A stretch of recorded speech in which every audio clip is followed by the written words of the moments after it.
ప్రస్తుతం మీ ముందు ఒక వీడియో కనిపిస్తోంది, ఒకసారి చూడండి.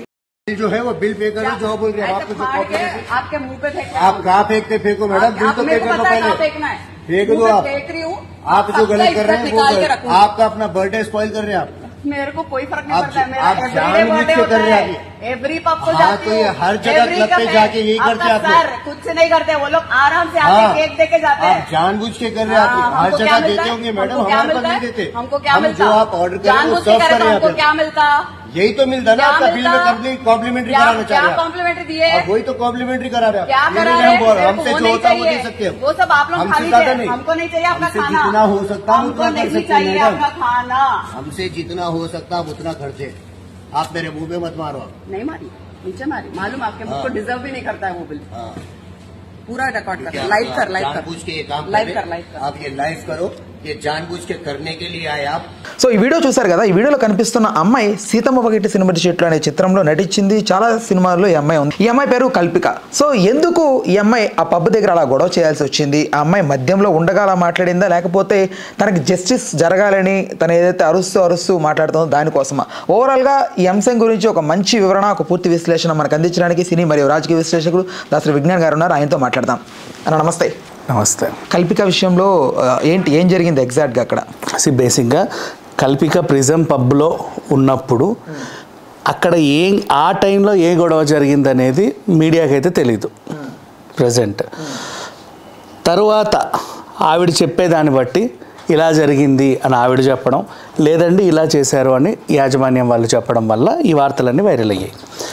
పనిలో పనిగా ఇది మేము ఎందుకు నమ్మాలి అని అడిగే వాళ్ళకి కొన్ని విజువల్స్ కూడా బయటకు వస్తాయి.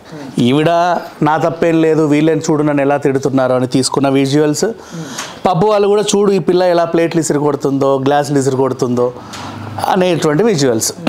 ఇప్పుడు అంతా కొలాజ్ చేసి మనం మాట్లాడుకుందాం. గొడవ ఎక్కడ జరిగింది అని అడిగితే ఫ్రీ కేక్, కాంప్లిమెంటరీ కేక్ విషయంలో. యాక్చువల్గా ఈ పిల్ల పుట్టినరోజు ప్రిజం పబ్కి నలుగురిని పట్టుకొని వెళ్ళింది. అక్కడ ఒక విషయంలో వీళ్ళందరి ముందు నాకు అవమానం జరిగిందేమో అనే రకంగా ఆవిడ ఫీల్ అయ్యింది. ఎందుకు ఫీల్ అవ్వాల్సి వచ్చింది అంటే ఆ సిట్యువేషన్లో ఉన్న main character cake. Prism pub ఏంటంటే నాట్ ఓన్లీ ప్రిజం పబ్, కొన్ని రకాల పబ్బులు. ఈరోజు నీ బర్త్డే ఉందనుకో, మేము వెళ్ళి నీకు సర్ప్రైజింగ్గా పబ్లో అక్కడ డీజేకి తనకు ఒక బర్త్డే విషెస్ చెప్పండి అంటే తను టైంకి చెప్తాడు. నెక్స్ట్ పబ్ వాళ్ళు కూడా ఏంటంటే ఒక చిన్న కాంప్లిమెంటరీ కేక్ పంపిస్తారు. జస్ట్ అదొక ఇది. ఇప్పుడు కొంతమంది ఉంటారు, ఇప్పుడు చిన్నపిల్లలు వస్తే కాంప్లిమెంటరీ బెలూన్స్ ఇవ్వడమో లేకపోతే గిఫ్ట్స్ ఇవ్వడమో, restaurant people they do good. వీళ్ళు కూడా అంతే ప్రిజం.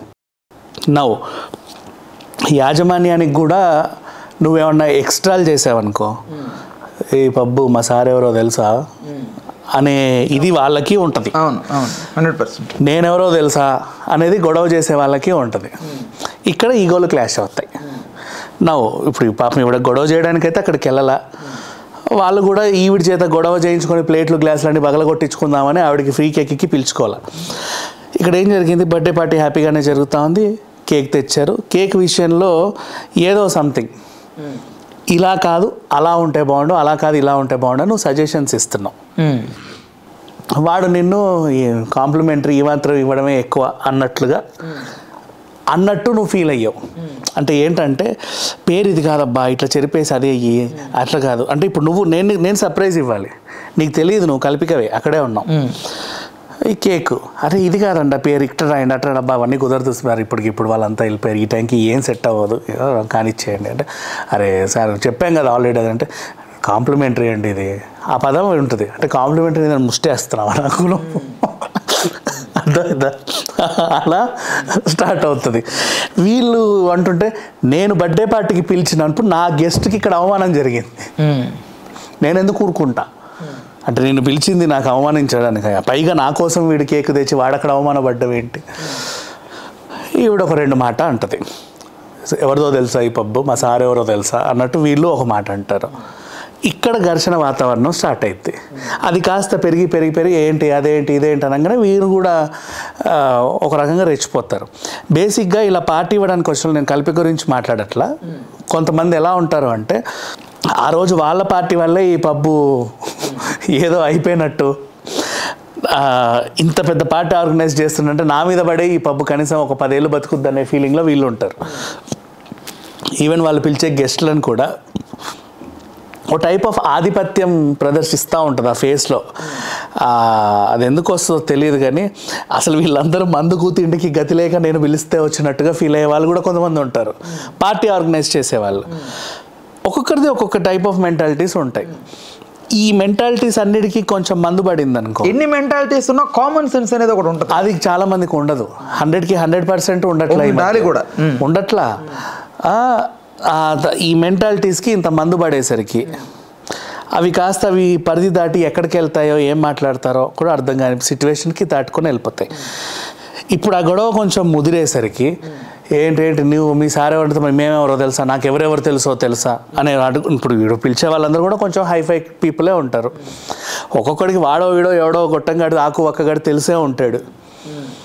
మీ సార్ అదైతే మేము ఇది మాకు వాళ్ళు తెలుసు, మాకు వీళ్ళు తెలుసు, నాకు లోకల్ ఎమ్మెల్యే తెలుసు, ఇలా సడన్గా జిహాద్ అనలా ఇంకా. Thank God.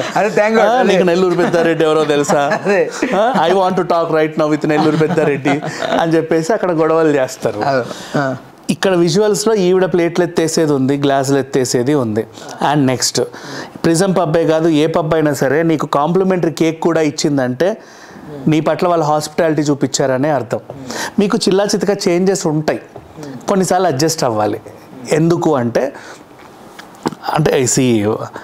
ఒక టైం దాటితే సార్ రెస్టారెంట్ క్లోజ్ అవుతుంది, మీరు లాస్ట్ ఆర్డర్ ఉంటే ఇవ్వండి అప్పుడే చెప్తారు. నీకు ఒకళ్ళు కేక్ మీద పేరు రాయాలన్నా స్వీట్ క్రీమ్తో ఎవడో దిద్దాలి, వాడు నీకోసం అప్పటిదాకా ఉండాలని లేదు. ఆ రోజు రాకపోవచ్చు, అయినా సరే నీ బర్త్డే ఉంటే వీళ్ళు కాంప్లిమెంటరీ కేక్ ఇవ్వచ్చు. ఉంటాయి 100, ప్రతిదానికి అడ్జస్ట్ అవ్వాలి. నాట్ ఓన్లీ పబ్, ఎక్కడికి వెళ్ళినా మోస్ట్లీ బార్ అండ్ రెస్టారెంట్లోనే ఇట్లాంటివన్నీ ఉంటాయి. పైగా ఆ బార్ అండ్ రెస్టారెంట్ స్థాయి పెద్దదనుకో, అంటే బీర్ ముట్టుకున్న 850, ఫుడ్ ఆర్డర్ చేస్తే ఏది తెచ్చినా 1200, 1500 ఉంటాయి కొంచెం హైఫై. అక్కడికి నువ్వు వస్తేనే నువ్వుగా హైఫైగా ఫీల్ అయ్యి నీ యాటిట్యూడ్ని అక్కడ ప్రదర్శించి అసలు అక్కడ ఉన్న వాళ్ళందరూ కూడా నీ స్లేవ్స్ లాగా ట్రీట్ చేయడం చాలా తప్పు. అండ్ ఎందుకు ఇప్పుడు ఈ పిల్ల గురించి నేను ఫస్ట్ ఒకటి చెప్పా, అక్కడ ఏం జరిగిందో మనకు తెలీదు, వీళ్ళు మాట్లాడే దాన్ని బట్టే మనం డిస్కస్ చేసాము అని. ఇప్పుడు నువ్వు అడగవచ్చు, మరి నువ్వెందుకు అంత ఇదిగా చెప్తున్నావు అక్కడ జరిగిన ఇష్యూ, ఇలాగే జరిగి ఉండొచ్చు అని ఎందుకు అనుకుంటున్నావు, తప్పంతా కల్పితదే ఉంటుంది అని ఎందుకు అనుకుంటున్నావు అంటే, కట్ చేస్తే నెక్స్ట్ డే మన మీడియా వాళ్ళు వెళ్ళారు పాపం. అది ఏదో ఒక టెరిటరీ ఎలా ఉందంటే ఒక బైక్ పార్కింగ్ టెరిటరీ, అది పోలీస్ స్టేషన్ అది నాకు తెలియదు, అదేంటో కనబడట్లా. 4-5 మీడియాల వాళ్ళు ఉన్నారు, నాకు తెలిసిన ఫ్రెండ్స్ 4 ఉన్నారు. ఒక నుంచి ఒక మైక్ వచ్చింది, మేడం మేడం మేడం ఏం జరిగిందో చెప్పండి అని అడిగాడు. అయితే తనకేం వినబడిందంటే అవును కాంట్రవర్సీ కోసమే, అవకాశాల కోసమే అన్నట్టుగా నాకు వినబడింది, చెప్పండి అన్నాడు. కాంట్రవర్సీ కోసమే అనే మాట నేను అన్నాను అని ఆవిడే ఒప్పుకుంది. నువ్వు మళ్ళీ గో బ్యాక్ టు పబ్, రాత్రి ఏం జరిగిందంటే టైం ఇక్కడ వేసేసుకో, మళ్ళీ ఫ్లాష్ బ్యాక్. ఆ టైంకి ఏంటి మేడం మీరు ఏమైనా కాంట్రవర్సీ క్రియేట్ చేయాలని వచ్చారా అని కొంచెం కోపంగా అడుగుతారు. నేనెవరో తెలుసా అన్నప్పుడు మీరు ఎవరో తెలుసు మేడం, కాంట్రవర్సీ కాకపోతే ఇష్యూ చేయడానికి వచ్చారని కూడా అంటారు. ఏంటి మేడం కాంట్రవర్సీ అనే పదం వచ్చింది, అది ఓకే నార్మల్ గా వాడన్నా కూడా ఇష్యూ చేయడానికి వచ్చారని క్యాజువల్ అంటారు. ఇష్యూ చేయడానికి వచ్చారంటే నేను ఇష్యూ చేయడానికి రాలేదు అంటారు. అదే కాంట్రవర్సీ చేయడానికి వచ్చారా అని అన్నప్పుడు ఏంటంటే నువ్వు ఆల్రెడీ ఒక క్వశ్చన్ మైండ్లో పెట్టుకొని కావాలని నేను ఎందుకు వచ్చానని నువ్వు ఫిక్స్ అయ్యారని అడుగుతున్నావు కదా. అవును కాంట్రవర్సీ చేయడానికే వచ్చానా, కాంట్రవర్సీ కావాలైతే ఏంటి అనింది. భావోద్వేగం అనింది అనుకోవచ్చు కదా. అది ఉన్నదని ఆవిడే ఒప్పుకుంది, భావోద్వేగంలోనే అని ఉంటుంది ఆ టైంకి. నెక్స్ట్ మీరు అవకాశాల కోసం కూడా అన్నారు కదా అని నేను అడిగినప్పుడు, లేదయ్యా అసలు అక్కడ జరిగింది అది కాదు, అవకాశం అనే పదం నేను వాడలేదు, కావాలంటే మీరు మళ్ళీ వీడియో చూడండి అని. నువ్వు నిజంగా భావోద్వేగంలో అనేదానివైతే ఇక్కడ పద్ధతిగా సమాధానం చెప్తావు. అలా కాకుండా ఈయన మొహం మీద కూడా ఏదో కాఫీ కప్ ఇసిరేసినట్టుగా మాట్లాడావు. ఏమని చెప్పా అసలు నువ్వు ఎలా వచ్చావో తెలుసా, నువ్వేమన్నావో తెలుసా నన్ను, మేడం ఏంది చిల్లచితగా యూట్యూబ్ ఛానల్కి ఇస్తారేంది మాకు ఇవ్వని అన్నావు, నువ్వు అన్నావా లేదా, ఉండు నాకు ఎవడు ఫోన్ చేశాడో చూపిస్తా. వాళ్ళని బ్లేమ్ చేయడం ఎందుకు? బ్లేమ్ కాదు, ఇక్కడ వాళ్ళు కట్ చేశారు కానీ తను ఒక సైన్ యూజ్ చేసింది. ఆ సైన్ తమ్నైల్ మీద వర్కౌట్ అయింది వాళ్ళకి. షీఈ్ లైక్ తను మిడిల్ ఫింగర్ చూపెట్టింది. వాట్ ఎవర్ మిడిల్ ఫింగర్ చూపెట్టడం it's media channel, it's not a joke. అది ఇంకా వదిలేద్దాం. ఎందుకంటే ఎందుకు వదిలేయాలి? ఆల్రెడీ ఆ పిల్ల తప్పు చేసిందని, తప్పు చేసిందని మాట్లాడినప్పుడు ఇంకా ఇప్పుడు ఏంటి కట్టేసి కల్పితను ఉరిదిద్దామా? నో, మిడిల్ ఫింగర్ చూపెట్టడం మీడియా ఛానల్ పొడి చేద్దామా, తల తీసేద్దామా? తను అంటే నేషనల్ అవార్డు గెలుచుకున్న యాక్ట్రెస్ కాదు, తనే పెద్ద హీరోయిన్ కాదు. అట్లీస్ట్ నేషనల్ అవార్డు గెలుచుకున్న యాక్ట్రెస్ అయినా సరే అలా చేయడం పద్ధతి అదే కాదు. అట్లీస్ట్ నువ్వు అంత ఇదిగా ఉన్నా కూడా మీరు చేస్తున్న దానికి అంత ఎక్కింది గర్వం తలకనుకుంటే ఒక తీరు. బట్ మీరు ఒక నార్మల్గా క్యారెక్టర్ ఆర్టిస్ట్గా చేసుకుంటున్న అమ్మాయి, మీరు మీ మీద ఒక మంచి రెస్పెక్ట్ ఉంది, మీరు మిడిల్ ఫింగర్ మీడియా ఛానల్స్కి ఎలా చూపిస్తారు? ఇక్కడ రెండు ఉంటాయి. కామన్ సెన్స్ అనేది ఉండాలి కదా. లేదు 1 సెకండ్. ఎప్పుడు కూడా నేను ఈ విషయాలు కల్పిత తప్పే, నేను ఒప్పుకుంటా. నేను అలా అని ఆ ఛానల్ వాళ్ళు ఏదో అన్నారని కూడా నేను అన్ను. నువ్వు విజువల్ చూసి ఎప్పుడు డిక్లేర్ చేయద్దు ఏ సిచ్యువేషన్. ఆవిడ మిడిల్ ఫింగర్ చూపించినంత మాత్రం అవతలోడు ఇంకేదన్నా ఉంటే అది మనకు కనబడదుగా, వినబడదుగా. అలాంటివి కూడా ఉంటాయి. ఎప్పుడు సిచ్యువేషన్ రిపోర్టర్ అంత నీచంగా మాట్లాడాడంటే ఎందుకు మాట్లాడరు? ఇప్పుడు మోహన్ బాబు మొహం మీద మైక్ పెట్టి తన్నులు తినలా ఒకడు గాడిద, మరి వాడినేమంటాం? దానికి దీనికి సింక్ ఎలా సింక్ అంటే వాడికి కూడా కొంచెం బుద్ధి ఉండాలిగా. ఇక్కడ వీడు తప్పు చేశాడని నేను అనట్లా. మళ్ళీ నువ్వు అన్నదానికి చెప్తున్నా, నువ్వు అర్థం చేసుకునే విధానం. ఆవిడ ఇట్లా చూపించింది అంటే ఇప్పుడు అవతలోడు పోవే అన్నాడు అనుకో, నువ్వు ఇట్లా చూపిస్తావు, వాడు అనేది నీకు వినబడదు, ఇవిడ చూపించేది కనిపిస్తుందిగా. అవునా? దెన్ ఎప్పుడు చూసేవి నేనైతే నమ్మను బా. చూసేవి వినేవి నేను ఎప్పుడూ నమ్మను.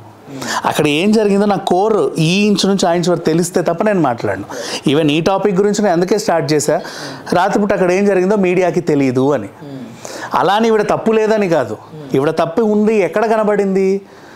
సదరు మీడియా అతను వచ్చి, మేడం మీరు అవకాశాల కోసం అంటే, నేను అవకాశాల కోసం కాదు అని నువ్వు పద్ధతిగా చెప్పాలి. నువ్వు పద్ధతిగా చెప్పకుండా పిచ్చి పిచ్చిగా వాగావంటే రాత్రి నువ్వు పబ్లో కూడా అలాగే చేసావు. సో ఇప్పుడు నువ్వు తాగి లేకుండా పిచ్చి పిచ్చిగా వాగావంటే నువ్వు తాగిన తర్వాత ఇంకెంత పిచ్చిగా తయారవుతావు? ఆ మోతాదుని నేను ఎస్టిమేట్ చేసి ఇక్కడ చెప్తున్నా. సో ఇలా చూసినప్పుడు అండ్ మళ్ళీ అతన్ని చల్ చల్ చల్ అనింది, ఇంకేదో అనింది, కొన్ని పదాలు అసలు అనకూడకుండా అనింది. అంటే ఏదో వాడేదో గతి లేక ఫుటేజ్ కోసం నీ దగ్గరకు వచ్చినట్టుగా ఆ దగ్గర తీసి పడేసావు. ఈ మధ్య మీడియా ప్రతినిధుల మీద ఇట్లా ప్రతి వాళ్ళు వచ్చి ఎంతో అంత చీప్ అయిపోయింది మీడియా అంటే వీళ్ళకి. అండ్ నెక్స్ట్ లేదు, మనం కూడా కొంచెం మన పద్ధతులు నీట్గా మెయింటైన్ చెయ్యాలి. ఎప్పుడు అవతలనే తిట్టొద్దు. నెక్స్ట్ ఇంకొకటి, ఆ పిల్ల మళ్ళీ ఏదో ఫోన్ తీసింది, ఇంకేదో చేసింది, విజువల్స్ అనింది. నెక్స్ట్ మళ్ళీ రాత్రి పోలీసులకి ఇలా విజువల్స్ చూపించేది ఒకటి చూసా. నువ్వు తీస్తున్నావు అంటే నిన్ను తిట్టే వాళ్ళదే తీస్తున్నావు, ఓకేనా? నువ్వు వాళ్ళని ఏమన్నావు? నువ్వు తీవే అది, నువ్వు తిట్టి తర్వాత వాళ్ళని తీ. నువ్వు తిట్టడం వదిలేసి ఇప్పుడు రెచ్చిపోండి, చూడండి ఎలా రెచ్చిపోతున్నారో వీళ్ళు అని చూపించకూడదు. అర్థమైందా? అది వాళ్ళు కూడా చూస్తున్నారు. సో వాట్ ఎవర్, నువ్వు కాంట్రవర్సీ చేయడానికి రాలేదు, ఎందుకు రాలేదు? ఓవరాల్గా ఎక్కడ ఏమైందంటే కేక్ విషయంలో చిన్న గొడవ వచ్చి ఉంటుంది. ఇప్పుడు నీ బర్త్డేకి నేను వచ్చాను, నీది గేటెడ్ కమ్యూనిటీ ఫర్ ఎగ్జాంపుల్, నేను గిఫ్ట్ పట్టుకొని వచ్చాను, నన్ను వాచ్మెన్ ఆపి నాకు వాచ్మెన్కి చిన్న గొడవ అయితే నువ్వు వెళ్ళి నీ వాచ్మెన్ని పిచ్చి పిచ్చే తిట్టేస్తూ ఉంటావు. ఎందుకు అంటే ఫ్రెండ్ ముఖ్యం కాబట్టి, నువ్వు అక్కడ ఇక్కడ తగ్గకూడదు. ఇక్కడ కూడా అదే జరిగింది. ఆ సర్వర్ మీద ఆ కేక్ తెచ్చిన ఆవిడ మీద ఈవిడ అరిచింది, కానీ ఆ కేక్ తెచ్చినోడు ఈవిడ చేత అరిపించుకోవడానికి వచ్చినోడు కాదు కదా. ఇప్పుడు ఇక్కడ ఏంటంటే ఈగో టు ఈగో క్లాష్ అయిన మధ్యలో ఆ కేక్ విషయం మనం మర్చిపోతారు, ఎటో వెళ్ళిపోద్ది, ఇది ఎక్కడికో వెళ్ళిపోద్ది. వాడు ఒక మాట అంటాడు, ఇది ఎట్లా కాంప్లిమెంటరీ కదా సార్, పేరు ఉంటేంది లేకపోతే ఏంది, కాంప్లిమెంటరీ అయితే ముష్టి పడేస్తున్నావా, ఏమన్నా నీకు ముష్టి కేక్ కోసం వచ్చా అనుకున్నావా? ఇట్లా ఆలోచించొద్దు, తప్పు. అవతలని కూడా అర్థం చేస్తాం. ఇఫ్ ఇన్ కేస్ అక్కడ కామన్ మ్యాన్ ఉంటే అంత ఇష్యూ చేసేవాడు. కాంప్లిమెంటరీ కేక్ కీబోర్డ్ ఒకటిగా కాదు, ఎప్పటి నుంచో పబ్బులో ఇస్తూ ఉంటారు. ఎక్కడ రాని ఇష్యూ ఇవిడ దగ్గర వచ్చిందంటే ఇవిడికి ఆ సెలబ్రిటీ అనే మైండ్ సెట్ లో నాకే అవమానం జరిగిందనే ఫీలింగ్ లో ఇవిడ లేదు అన్న. ఇంకోటి కూడా ఉంటుంది, ఇది పబ్బు వాళ్ళు ఇస్తున్నట్టుగా మీరు ఇవ్వండి మా తరఫున, మేము అందరం అన్నట్టు చెప్పినట్టు కాకుండా అని చెప్పించి కూడా ఇప్పించే వాళ్ళు ఉంటారు. గిఫ్ట్ డెలివరీ, సర్ప్రైజ్ డెలివరీ, అలా కూడా ఉంటుంది. వాట్ ఎవర్, సర్ప్రైజ్ ఈ సర్ప్రైజ్, నోరు జారకుండా ఉంటే బెటర్. ఈవిడ చేసింది అయితే ముమ్మాటికి తప్పే. ఎక్కడ పబ్లో చేసిన రచ్చ గురించి అయితే చూస్తే అర్థమవుతుంది, నువ్వు వాళ్ళ ప్లేట్లు గ్లాసులు పగలగొట్టే హక్కు నీకు లేదు. ఎందుకంటే కిందికి వచ్చి నీ కారద్దాలు పగలగొడితే నువ్వు ఊరుకుంటావా? నీతో గొడవ పెట్టుకుని, అంతే కదా. అది కూడా వాళ్ళ ప్రాపర్టీ.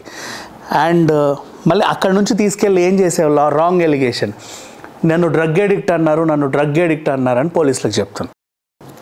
అంటే ఉమెన్ కార్డ్ యూస్ చేస్తున్నాం అక్కడ. నేను ఆడదాన్ని ఏమైనా చేయొచ్చు, వీళ్ళందరూ అబ్బాయిలు, వీళ్ళ మీద ఏమైనా చెప్పేయచ్చు. థ్యాంక్ గాడ్ లైంగిక ఆరోపణలు చేయాల, సంతోషం.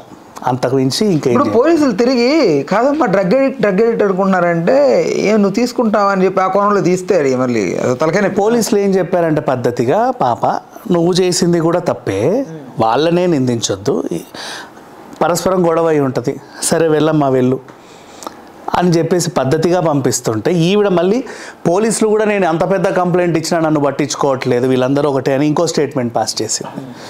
సో ఈవిడ దగ్గరే అటు తిరిగి రాంగ్ ఉంది. గతంలో కూడా అభినవ్ గోమటం అనే ఆయన మీద నోరు బారేసుకుంది, అతను కూడా స్ట్రాంగ్ కౌంటర్ ఇచ్చాడు. ఏంటో మన వరుస వివాదాలు ఈవిడకి అలవాటో లేకపోతే కావాలని చేస్తుందో చెప్పలేం, కానీ నువ్వు కాంట్రవర్సీ చెయ్యి, తప్పులేదు, కాకపోతే అది నీ పేరు నిలబెట్టేలా ఉండాలి కానీ నిన్ను దిగజార్చేలా ఉండకూడదు.